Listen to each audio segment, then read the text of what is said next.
विचार ही चरित्र का निर्माण करते हैं।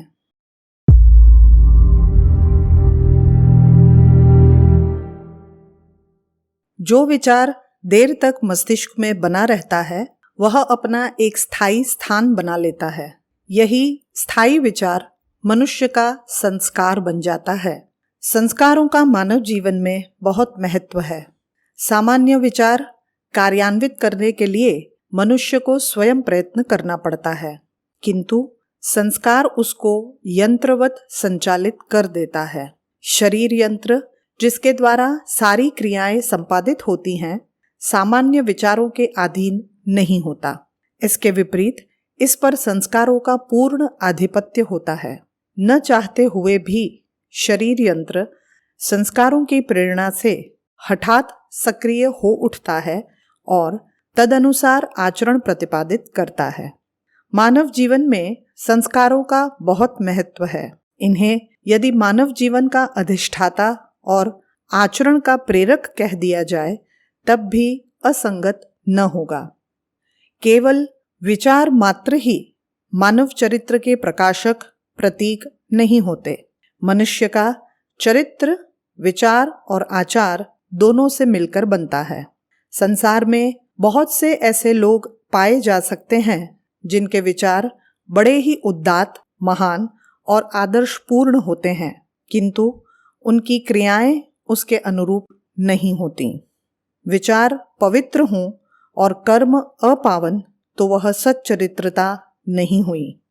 इसी प्रकार बहुत से लोग ऊपर से बड़े ही सत्यवादी, आदर्शवादी और धर्म कर्म वाले दिखते हैं, किंतु उनके भीतर कलुषपूर्ण विचारधारा बहती रहती है। ऐसे व्यक्ति भी सच्चरित्र वाले नहीं माने जा सकते। सच्चा चरित्रवान वही माना जाएगा और वास्तव में वही होता भी है जो विचार और आचार दोनों को समान रूप से उच्च और पुनीत रखकर चलता है। चरित्र मनुष्य की सर्वोपरि संपत्ति है। विचारकों का कहना है, धन चला गया कुछ नहीं गया, स्वास्थ्य चला गया कुछ चला गया, किंतु यदि चरित्र चला गया तो सब कुछ चला गया। विचारकों का यह कथन 100% भाव से अक्षरशः सत्य है। गया हुआ धन वापस आ जाता है। नित्य प्रति संसार में लोग धनी से निर्धन और निर्धन से धनवान होते रहते हैं। धूप छांव जैसी धन अथवा अधन की इस स्थिति का जरा भी महत्व नहीं है। इसी प्रकार रोगों, व्याधियों और चिंताओं के प्रभाव से लोगों का स्वास्थ्य बिगड़ता और तदनुकूल उपायों द्वारा बनता रहता है।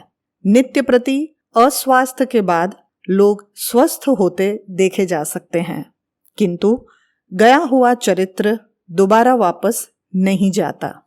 ऐसी बात नहीं है कि गिरे हुए चरित्र के लोग अपना परिष्कार नहीं कर सकते। दुष्चरित्र व्यक्ति भी सदाचार, सद्विचार और सत्संग द्वारा चरित्रवान बन सकता है। यथापि वह अपना वह असंदिग्ध विश्वास नहीं पा पाता, चरित्रहीनता के कारण जिसे वह खो चुका होता है। समाज जिसके ऊपर विश्वास नहीं करता, लोग जिसे संदेह और शंका की दृष्टि से देखते हों, चरित्रवान होने पर भी उसके चरित्र का कोई मूल्य महत्व नहीं है।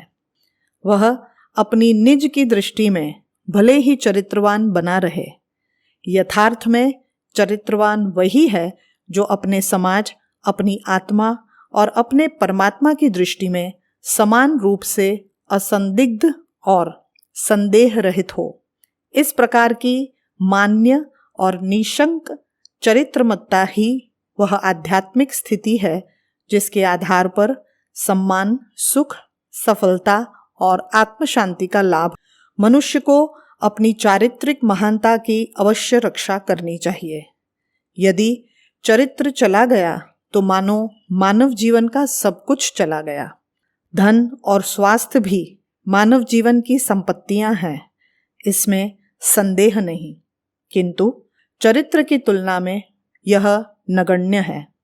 चरित्र के आधार पर धन और स्वास्थ्य तो पाए जा सकते हैं, किंतु धन और स्वास्थ्य के आधार पर चरित्र नहीं पाया जा सकता। यदि चरित्र सुरक्षित है, समाज में विश्वास बना है, तो मनुष्य अपने परिश्रम और पुरुषार्थ के बल पर पुनः धन की प्राप्ति कर सकता है। चरित्र में यदि दृढ़ता है, सन्मार्ग का त्याग नहीं किया गया है, तो उसके आधार पर संयम, नियम और आचार प्रकार के द्वारा खोया हुआ स्वास्थ्य फिर वापस बुलाया जा सकता है। किंतु यदि चारित्रिक विशेषता का ह्रास हो गया है, तो इनमें से एक की भी क्षतिपूर्ति नहीं की जा सकती।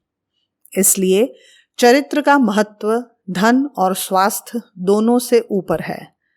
इसलिए विचारकों ने यह घोषणा की है कि धन चला गया तो कुछ नहीं गया, स्वास्थ्य चला गया तो कुछ चला गया, किंतु यदि चरित्र चला गया तो सब कुछ चला गया। मनुष्य के चरित्र का निर्माण संस्कारों के आधार पर होता है। मनुष्य जिस प्रकार के संस्कार संचय करता रहता है, उसी प्रकार चरित्र ढलता रहता है। अस्तु अपने चरित्र का निर्माण करने के लिए मनुष्य को अपने संस्कारों का निर्माण करना चाहिए। संस्कार मनुष्य के उन विचारों के ही प्रौढ़ रूप होते हैं जो दीर्घ काल तक रहने से मस्तिष्क में अपना स्थायी स्थान बना लेते हैं। यदि सद्विचारों को अपनाकर उनका ही चिंतन और मनन किया जाता रहे, तो मनुष्य के संस्कार शुभ और सुंदर बनेंगे। इसके विपरीत यदि असद विचारों को ग्रहण कर मस्तिष्क में बसाया और मनन किया जाएगा, तो संस्कारों के रूप में कूड़ा करकट ही इकट्ठा होता जाएगा। विचारों का निवास चेतन मस्तिष्क और संस्कारों का निवास अवचेतन मस्तिष्क में रहता है। चेतन मस्तिष्क प्रत्यक्ष और अवचेतन मस्तिष्क अप्रत्यक्ष अथवा गुप्त होता है। यही कारण है कि कभी कभी विचारों के विपरीत क्रिया हो जाया करती है। मनुष्य देखता है कि उसके विचार अच्छे और सदाशयी है, तब भी उसकी क्रियाएं उसके विपरीत हो जाया करती है।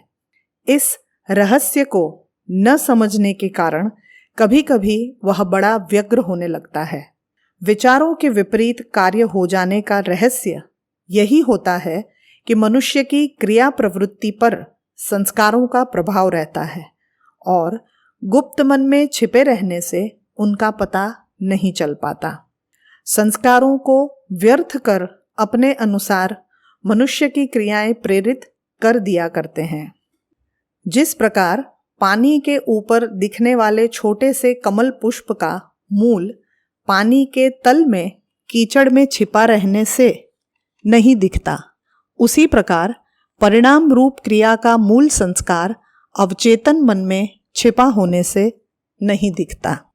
कोई कोई विचार ही तात्कालिक क्रिया के रूप में परिणत हो पाता है, अन्यथा मनुष्य के वे ही विचार क्रिया के रूप में परिणत होते हैं जो प्रौढ़ होकर संस्कार बन जाते हैं। वे विचार जो जन्म के साथ ही क्रियान्वित हो जाते हैं, प्रायः संस्कारों के जाति के ही होते हैं।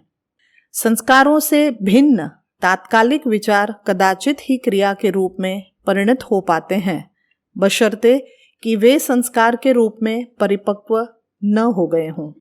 वे संतुलित तथा प्रौढ़ मस्तिष्क वाले व्यक्ति अपने अवचेतन मस्तिष्क को पहले से ही उपयुक्त बनाए रहते हैं, जो अपने तात्कालिक विचारों को क्रिया रूप में बदल देते हैं। इसका कारण इसके सिवाय और कुछ नहीं होता कि उनके संस्कारों और प्रौढ़ विचारों में भिन्नता नहीं होती, एक साम्य तथा अनुरूपता होती है। संस्कारों के अनुरूप मनुष्य का चरित्र बनता है और विचारों के अनुरूप संस्कार। विचारों की एक विशेषता यह होती है कि यदि उनके साथ भावनात्मक अनुभूति का समन्वय कर दिया जाता है, तो वे न केवल तीव्र और प्रभावशाली हो जाते हैं, बल्कि शीघ्र ही पक कर संस्कारों का रूप धारण कर लेते हैं। किन्हीं विषयों के चिंतन के साथ यदि मनुष्य की भावनात्मक अनुभूति जुड़ जाती है तो वह विषय मनुष्य का बड़ा प्रिय बन जाता है। यही प्रियता उस विषय को मानव मस्तिष्क पर हर समय प्रतिबिंबित बनाए रहती है। फलतः उन्हीं विषयों में चिंतन मनन की प्रक्रिया भी अबाध गति से चलती रहती है और वह विषय अवचेतन में जा जाकर संस्कार रूप में परिणित होते रहते हैं। इसी नियम के अनुसार बहुधा देखा जाता है कि अनेक लोग जो कि प्रियता के कारण भोग वासनाओं को निरंतर चिंतन से संस्कारों में सम्मिलित कर लेते हैं, बहुत कुछ पूजा पाठ, सत्संग और धार्मिक साहित्य का अध्ययन करते रहने पर भी उससे मुक्त नहीं हो पाते। वे चाहते हैं कि संसार के नश्वर भोगों और अकल्याणकर वासनाओं से विरक्ति हो जाए, लेकिन उनकी यह चाह पूरी नहीं हो पाती। धर्म, कर्म और विरक्ति भाव में रुचि होने पर भी भोग वासनाएं उनका साथ नहीं छोड़ पाती। विचार जब तक संस्कार नहीं बन जाते, मानव वृत्तियों में परिवर्तन नहीं ला सकते। संस्कार रूप भोग वासनाओं से छूट सकना तभी संभव हो पाता है जब अखंड प्रयत्न द्वारा पूर्व संस्कारों को धूमिल बनाया जाए और वांछनीय विचारों को भावनात्मक अनुभूति के साथ चिंतन, मनन और विश्वास के द्वारा संस्कार रूप में प्रौढ़ और परिपुष्ट किया जाए। पुराने संस्कार बदलने के लिए नए संस्कारों की रचना परम आवश्यक है। चरित्र मानव जीवन की सर्वश्रेष्ठ संपदा है। यही वह धुरी है जिस पर मनुष्य का जीवन सुख, शांति और मान सम्मान की अनुकूल दिशा अथवा दुख, दारिद्र्य तथा अशांति, असंतोष की प्रतिकूल दिशा में गतिमान होता है।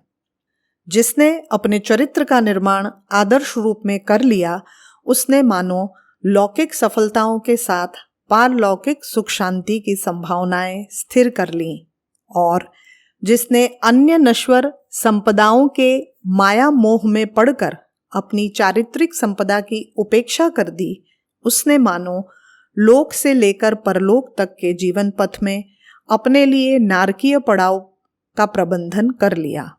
यदि सुख की इच्छा है तो चरित्र का निर्माण करिए, धन की कामना है तो आचरण ऊंचा करिए, स्वर्ग की वांछा है तो भी चरित्र को देवोपम बनाइए, और यदि आत्मा परमात्मा अथवा मोक्ष मुक्ति की जिज्ञासा है तो भी चरित्र को आदर्श एवं उदात्त बनाना होगा। जहाँ चरित्र है वहाँ सब कुछ है, जहाँ चरित्र नहीं वहाँ कुछ भी नहीं। भले ही देखने सुनने के लिए भंडार के भंडार क्यों न भरे पड़े हों। चरित्र की रचना संस्कारों के अनुसार होती है और संस्कारों की रचना विचारों के अनुसार। अस्तु, आदर्श चरित्र के लिए आदर्श विचारों को ही ग्रहण करना होगा। पवित्र, कल्याणकारी और उत्पादक विचारों को चुन चुन कर अपने मस्तिष्क में स्थान दीजिए। अकल्याणकर दूषित विचारों को एक क्षण के लिए भी पास मत आने दीजिए। अच्छे विचारों का ही चिंतन और मनन करिए। अच्छे विचार वालों से सत्संग करिए। अच्छे विचारों का साहित्य पढ़िए और इस प्रकार हर ओर से अच्छे विचारों से ओतप्रोत हो जाइए। कुछ ही समय में आपके उन शुभ विचारों से आपकी रागात्मक अनुभूति जुड़ जाएगी। उसके चिंतन मनन में निरंतरता आ जाएगी, जिसके फलस्वरूप वे मांगलिक विचार चेतन मस्तिष्क से अवचेतन मस्तिष्क में संस्कार बन बनकर संचित होने लगेंगे, और तब उन्हीं के अनुसार आपका चरित्र निर्मित और आपकी क्रियाएं स्वाभाविक रूप से आप संचालित होने लगेंगी। आप एक आदर्श चरित्र वाले व्यक्ति बनकर सारे श्रेयों के अधिकारी बन जाएंगे। पुस्तक विचारों की अपार और अद्भुत शक्ति। लेखक पंडित श्री राम शर्मा आचार्य। अगर आपको हमारी यह वीडियो पसंद आई हो तो इसे लाइक करें, कमेंट और शेयर करें और हमारे YouTube चैनल ऋषि चिंतन को सब्सक्राइब भी कर लें। साथ ही बेल आइकन को भी दबाएं ताकि आपको आने वाले सभी वीडियोस की नोटिफिकेशंस मिलती रहे। धन्यवाद।